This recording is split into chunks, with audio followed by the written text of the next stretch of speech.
It's that time of the year again when a new set's come out and it's time to find us some new cube cards. Hello and welcome to Life Begins at 20. My name is Mark and thank you so much for joining me.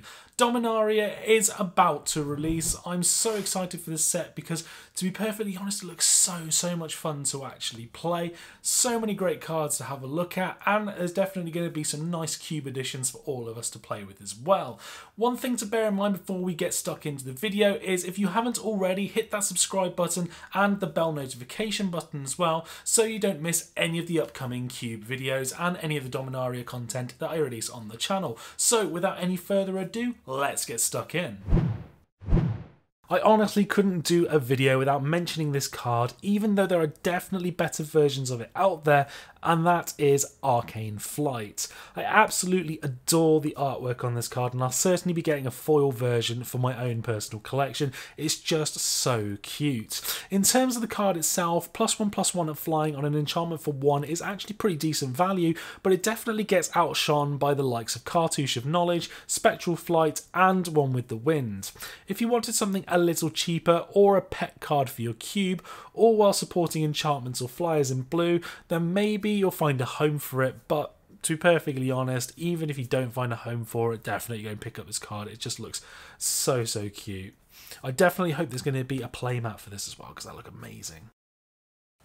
So moving on now into the more serious cards and the contenders for the top 10. At the number 10 slot, we have Healing Grace. This is a nice power creep on Healing Salve, allowing you to prevent 3 damage and gain 3 life, all for that 1 white mana at instant speed. This protection spell has some nice uses. Not only does it help protect yourself against burn, stopping a lightning bolt whilst putting you 3 further life ahead of it, it can also be used to protect a creature, killing off theirs as well you're protecting it and having that 3 life on top as a bonus, which is great, or it saves a chump blocker against one of your opponent's creatures as well. So there's plenty of different uses for this. While it isn't necessarily the strongest Pauper card from the set, it certainly opens up some interesting possibilities in your cube. Certainly larger cubes may well end up finding a home for this, and definitely worth giving a test. At the number 9 slot, we have Pauper's own Oath of Nissa.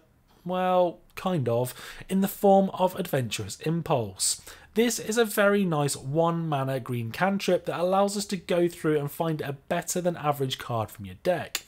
Being able to get creatures or lands makes a big difference for a card like this, and I'd certainly be interested in trying it out.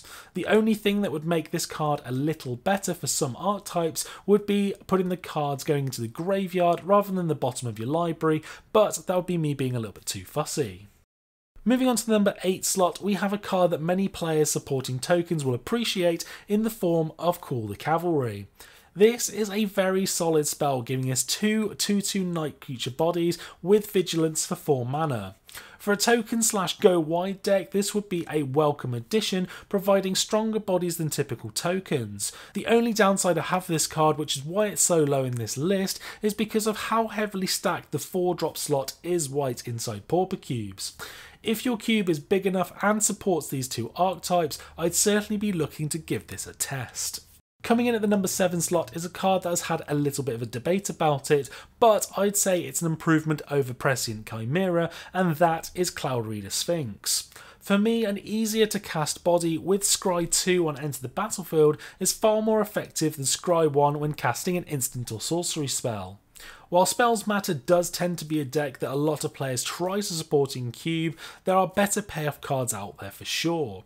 Plus, with the ability to blink the Sphinx to get multiple instances of Scry 2 means you're going to be able to get through your deck and to make your next draws a lot more impactful.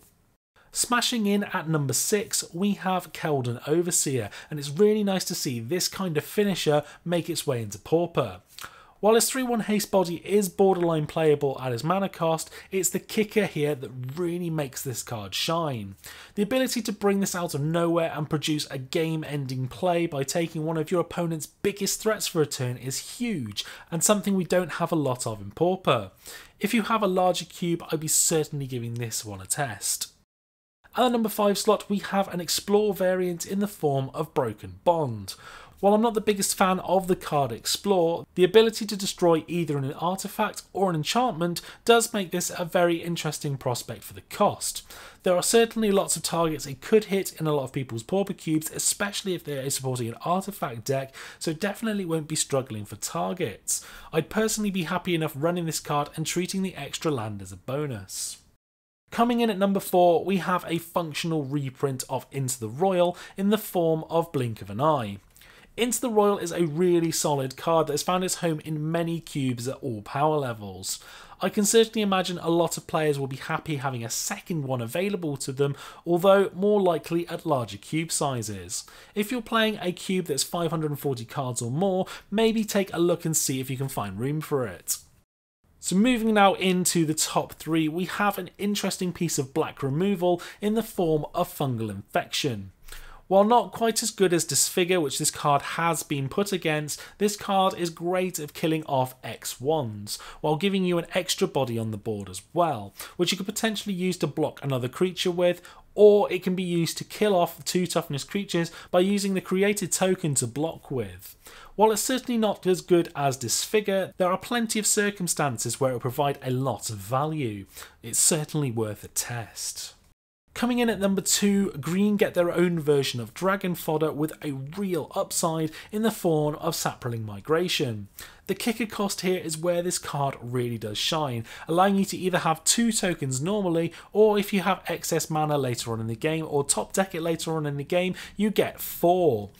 These kinds of cards I do really enjoy in Cube, allowing us to have various options depending on what time of the game it is and the board state, and these are both relevant. Versatility is always great in a card. I certainly see this making a splash into a lot of people's Pauper cubes. At the number 1 slot, we have a card I'm sure a lot of you may have already been able to guess, and that is Divest. For me, this is the second best discard spell in Pauper behind Duress, and certainly one I'll be finding a home in a lot of people's Pauper cubes. The fact that this can hit your opponent's biggest creature threats, and for 1 mana taking that out, is certainly something I'm more than willing to do. The number of discard spells that you'd want to give in this slot to your cube is definitely down to the size of it, but I can see this card being used outside of Pauper cubes, and especially at a larger size. So there we have my top 10 comments from the set for Pauper Cube, and some of those are potentially going to be going even higher to Peasant Cube as well. So again, let me know in the comment section below which cards you think will be making out of this set going into your cubes as well. And if I've got the order wrong or I've missed something out, do let me know in the comment section as well below, because to be fair, there are some really good cards that didn't make the cut as well. So I'll be very interested to see which cards you're going to be putting into your cubes. I would just like to take this moment to thank my Patreons of the channel. I can't thank you enough for the help and support that you're giving me. If you'd like to do the same, head over to patreon.com/lifebegins@20, and there'll be a link in the description below for that as well. If you enjoyed the video, hit that like button, and if you haven't already, hit that subscribe button. With your support, we can really help this channel to grow. Thank you all for watching, and I'll see you in the next video.